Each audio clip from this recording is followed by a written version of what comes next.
সদ্য পদত্যাগ করা অন্তর্বর্তী সরকারের তথ্য উপদেষ্টা নাহিদ ইসলামের ক্ষমতা ছেড়ে জনতার কাতারে এসে 53 বছরের রাজনৈতিক ইতিহাসে এক অনন্য নজির তৈরি করেছেন বলে মনে করা হচ্ছে। এরই মধ্যে নাগরিক কমিটির ফেসবুক থেকে একটি পোস্টও দেওয়া হয়েছে। সংগঠনটির ফেসবুক পোস্টে লেখা হয়েছে, নাহিদ, আপনি বাংলাদেশের ইতিহাসে কেবল এক দফার ঘোষক হিসেবে ইতিহাস তৈরি করেননি, সরকারি গাড়ি, বাংলো, ভিআইপি প্রোটোকল এবং ক্ষমতা সব ছেড়ে জনতার কাতারে এসে আমাদের 53 বছরের রাজনৈতিক ইতিহাসে এক অনন্য নজির তৈরি করেছেন।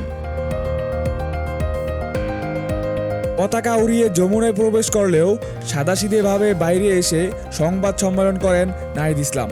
তিনি বলেন, গণ অভ্যুত্থানের পরিপ্রেক্ষিতে 8ই আগস্ট গণ অভ্যুত্থানের প্রতিনিধি হিসেবে 3 জন অন্তর্বর্তী সরকারের দায়িত্ব নেই।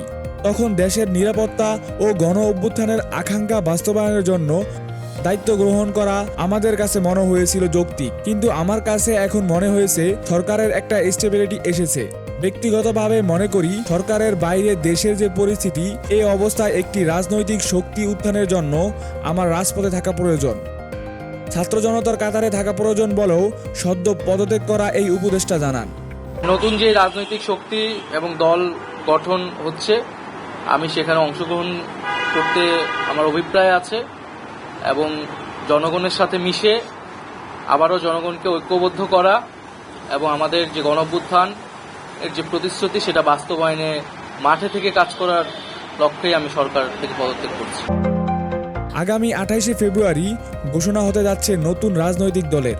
আগামী নির্বাচনের টার্গেট নিয়ে এরই মধ্যে কাজ শুরু করেছে শিক্ষার্থীরা। বৈষম্য বিরোধী ছাত্র আন্দোলন ও জাতীয় নাগরিক কমিটির সমন্বয়ে গঠিত হচ্ছে নতুন দল, যার শীর্ষ পদে বেশিরভাগই তারুণ্য নির্ভর।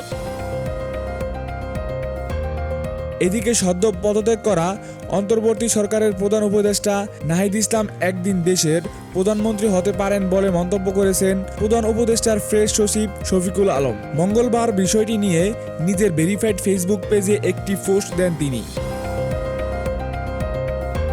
ফেসবুক স্ট্যাটাসে লিখেছেন, দেশের সাম্প্রতিক ইতিহাসের অন্যতম ধারালো রাজনৈতিক মন নাহিদ ইসলাম। তার বয়স মাত্র 26 এবং ইতিমধ্যেই একজন নৃশংস স্বৈরশাসকের বিরুদ্ধে একটি জনপ্রিয় বিদ্রোহের নেতৃত্ব দিয়েছেন। তিনি দেশের রাজনীতিতে আরও কয়েক দশক বড় বৈশিষ্ট্য হয়ে থাকবেন। আরও লিখেছেন, আর আল্লাহই জানেন একদিন সে দেশের প্রধানমন্ত্রীও হতে পারে।